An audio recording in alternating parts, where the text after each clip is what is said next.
Un día, Cristian, al doctor Castillo y a sus compañeros, como así mismo a la audiencia. Muy bien, gracias a Dios. Buen Gracias, día, doctor. gracias por tu tiempo, doctor. Estábamos contextualizando un poco el 26 de junio, la Asamblea de la ONU declaraba el Día de Lucha eh, contra las adicciones y el consumo de estupefacientes, y esta semana se va a realizar varias actividades en el departamento Caaguazú. Queríamos conocer un poco datos que puedan brindarse desde la Unidad Fiscal Especializada Antidrogas para conocer cómo va evolucionando el tráfico y consumo de drogas en nuestro departamento, o involucionando, si ese es el caso, doctor, desde tu unidad.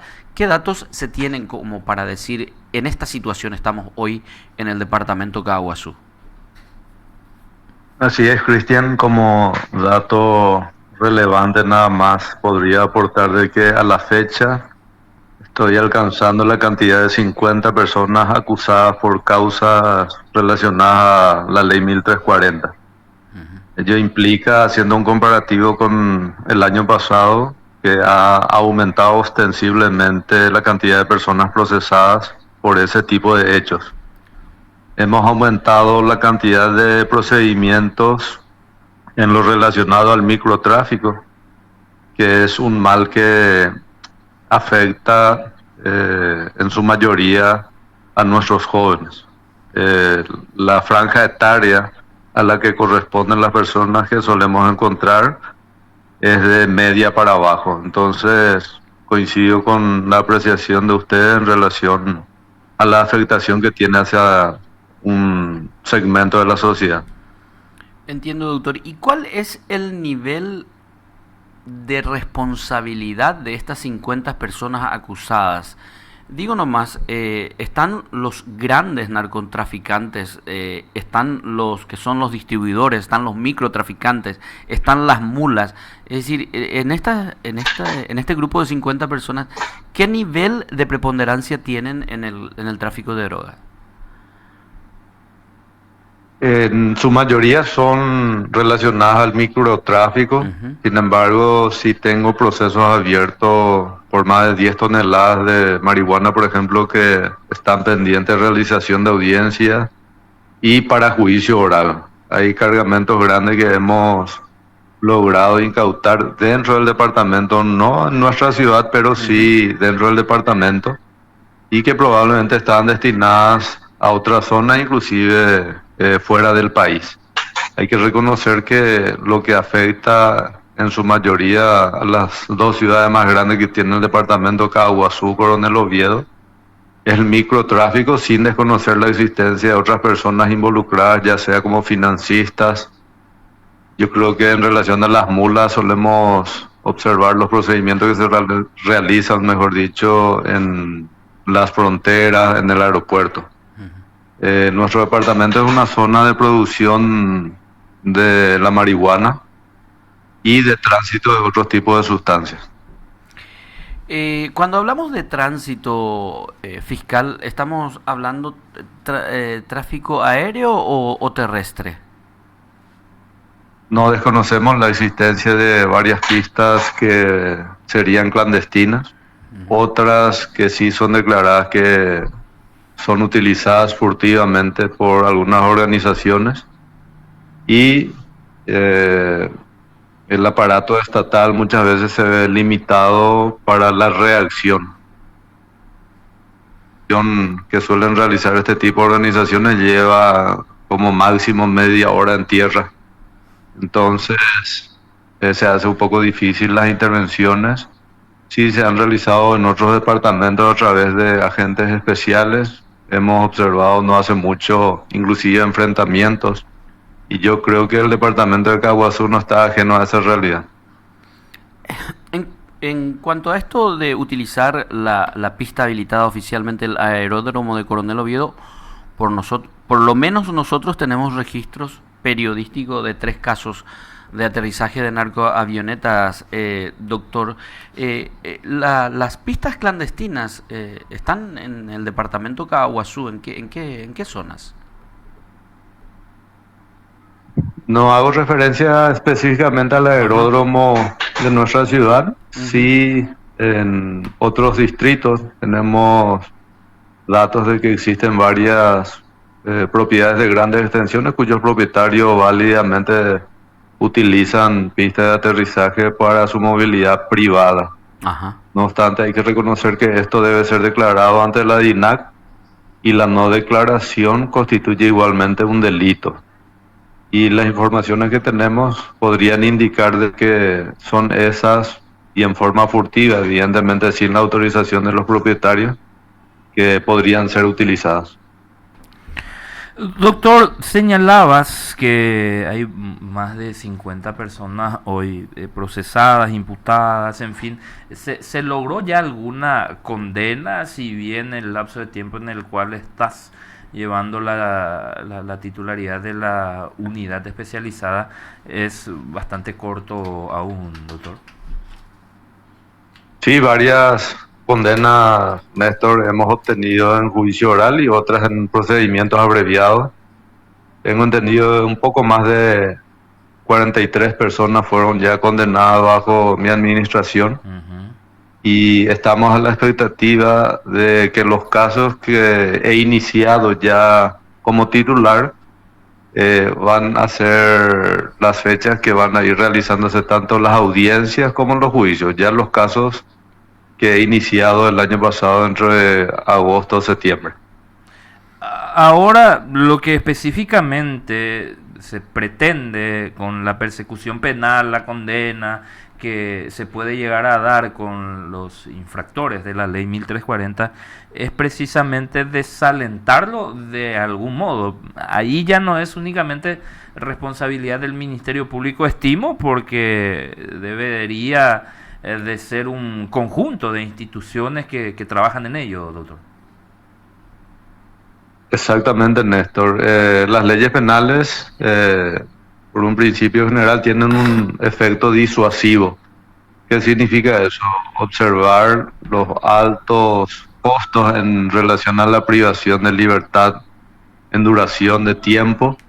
Entonces, eso tendría que tener un efecto disuasivo para los que pretenden inclinarse a ese tipo de actividades, optar por no inmiscuirse en una actividad ilícita teniendo en cuenta el alto marco penal aplicable. Ujú. Entonces, por la otra parte, lo previo sí corresponde a otras instituciones. La Fiscalía es una institución represiva, o sea, tiene que acontecer el hecho, después intervenimos. Y en relación, perdón, a la prevención corresponde a otras instituciones del Estado. Claro. Ahora, lo que hace precisamente al consumo, doctor, y si bien no es una tarea del Ministerio Público, el aspecto preventivo, penosamente se escucha, se ve, inclusive a veces es una suerte de secreto a voces de que el consumo ha permeado bastante, accidentes de tráfico que se generan o producen, no digo a diario, pero a veces en fines de semana en la ciudad, supuestamente los involucrados bajo los efectos de estos estupefacientes, los esfuerzos que se hagan, y ya que estamos en esta semana de la prevención de adicciones, debería plantear un profundo debate social, hasta si se quiere, doctor. No sé si coincidimos.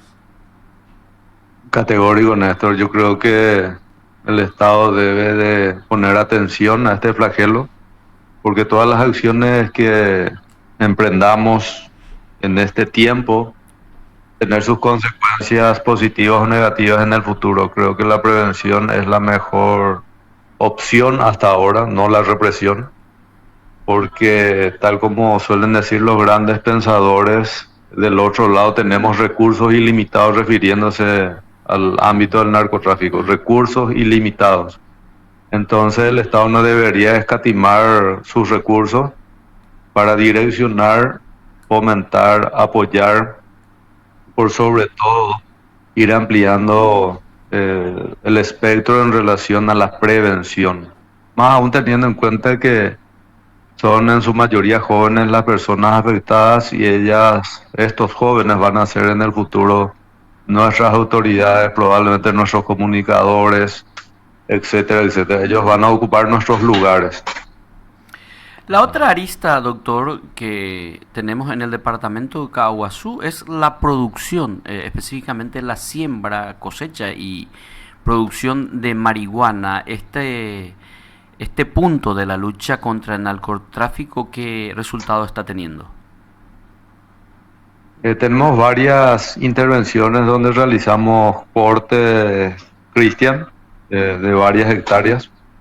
Hemos encontrado varias parcelas en la zona noreste del departamento, zona este igualmente, y que normalmente realizamos. Eso no suele darse a publicidad nada más, pero tenemos un registro importante. Ujú. No obstante, debo de reconocer, se precisa de mayor infraestructura. Los lugares a donde solemos ir son inhóspitos, entonces, nuevamente, recursos. Como mínimo se necesita sobrevuelo, aseguramiento y despeje del lugar por los riesgos que conlleva ese tipo de operaciones. Cuando hablas de sobrevuelo, doctor, ¿es necesariamente contar, por decir, con Aeronave. con una aeronave que permita la tripulación humana o es suficiente con drones y otras tecnologías? Los drones nosotros siempre utilizamos Néstor, Ujú. eso sí poseen las fuerzas especiales y normalmente para las incursiones previamente se hace el sobrevuelo a través de dron a los efectos de por lo menos minimizar los riesgos. No obstante, menciono sobrevuelo en relación a la utilización de helicópteros, que recuerdo de años atrás sí se realizaban en el departamento y a la fecha no se están realizando. Eso depende del gobierno central porque se suele recurrir a las Fuerzas Armadas para la utilización de ese tipo de aeronaves. Ujú. Bien, ahora, un punto fiscal. Este tipo de intervención que hacen en estos cultivos, ¿lo hacen siempre con fuerzas especiales de la SENAT o el Ministerio Público lo hace de manera independiente?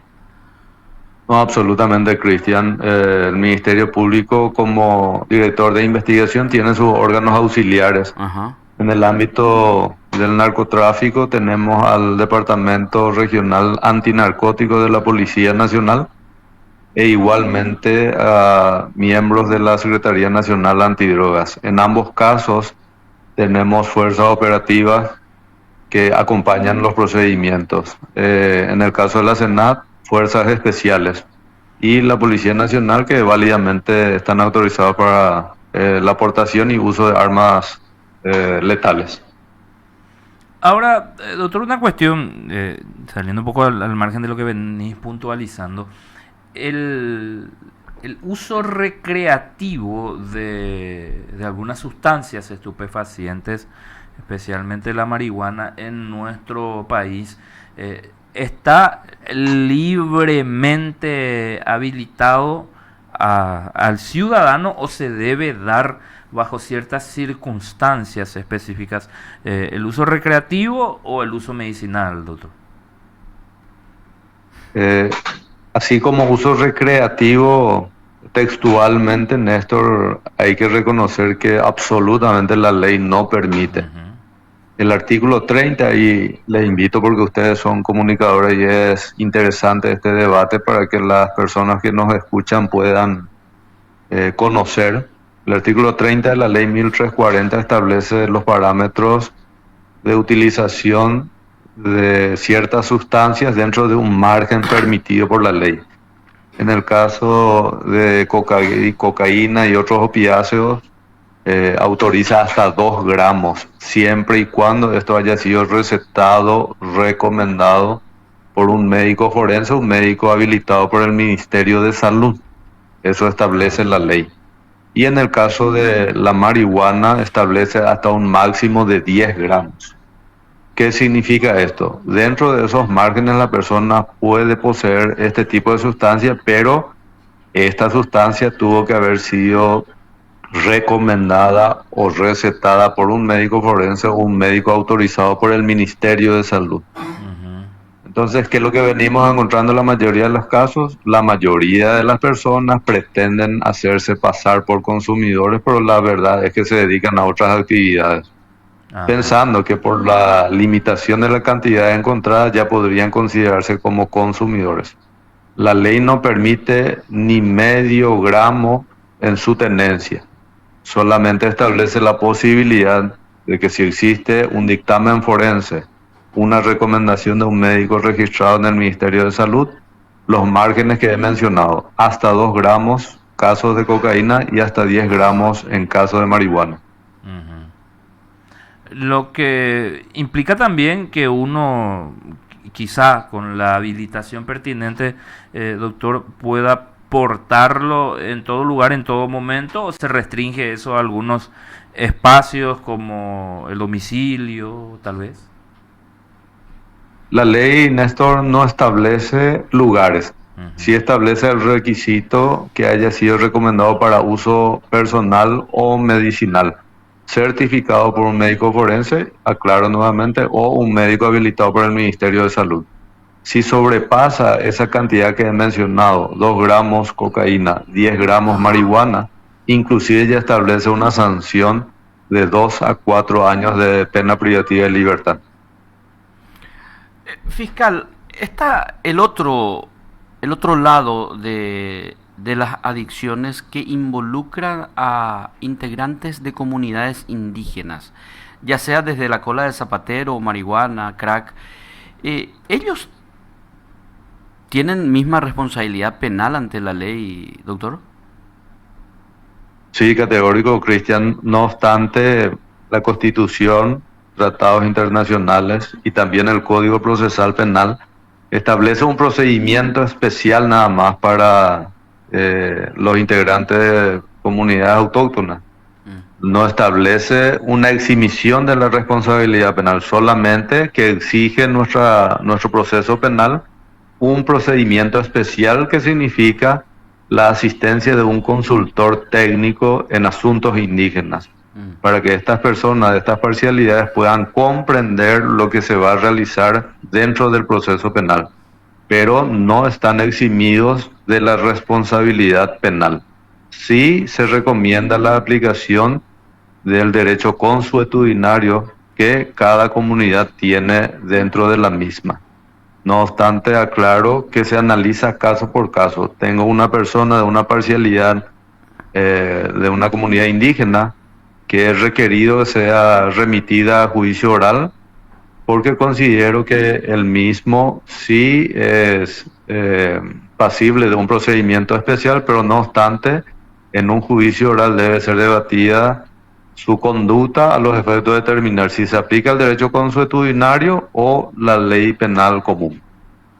Y este derecho consuetudinario, de alguna forma, es una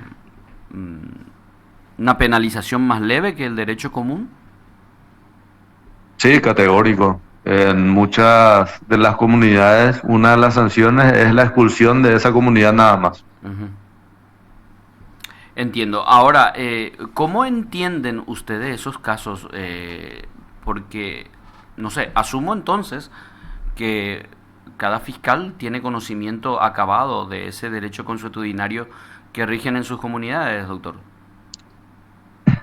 No, no, Cristian, esto no está escrito, está disperso. Es a Ah, través de los usos y costumbres y depende de cada comunidad. mm. Cada parcialidad tiene su derecho consuetudinario. Entiendo, solamente que se vuelve complicado, doctor, cuando esto ya afecta a personas que no son parte de la comunidad indígena. Por ejemplo, en Coronel Oviedo tenemos casos evidenciados, filmados, vistos de indígenas que consumen estupefacientes y luego, por ejemplo, salen a robar a locales comerciales. Es decir,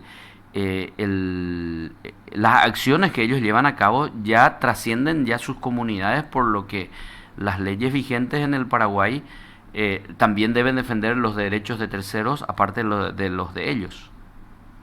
Sí, categórico, Cristian. Como he aclarado, a ese efecto es que la ley prevé que necesariamente un consultor técnico Mm. especializado en temas indígenas debe de intervenir. Entonces ahí se analiza la procedencia de una ley penal común o del derecho consuetudinario y debe de analizarse caso por caso. En la mayoría de los juicios que he intervenido, se ha logrado la aplicación del derecho penal común, atendiendo a la gravedad de la acción que ha realizado la persona miembro de parcialidad indígena, ¿verdad? En otros casos sí se ha aplicado el derecho consuetudinario. Entiendo. Bueno, doctor, te agradecemos muchísimo por tu tiempo, por estos datos. Por último nomás, si tuviéramos que hacer un comparativo de año actual a año anterior, ¿avanzamos en la lucha o están ganando? Con datos, digo, Avanzamos datos. en relación a las estadísticas desde la producción de casos penales, Cristian. No obstante, siempre hay una carrera vertiginosa igualmente de la otra parte. Sí, sí. Y lo que requiere, como dijiste en principio, la dedicación de las instituciones con más recursos. Evidentemente, también lo que decía el doctor, del otro lado hay más recursos siempre, ¿verdad? Así que ojalá y esta semana sirva para que se trabaje en la prevención realmente, que es la base para poder combatir las adicciones. Doctor, te agradecemos mucho por tu tiempo y por estos datos. A las órdenes, Cristian, Néstor, y cuando gusten. Fermín Segovia,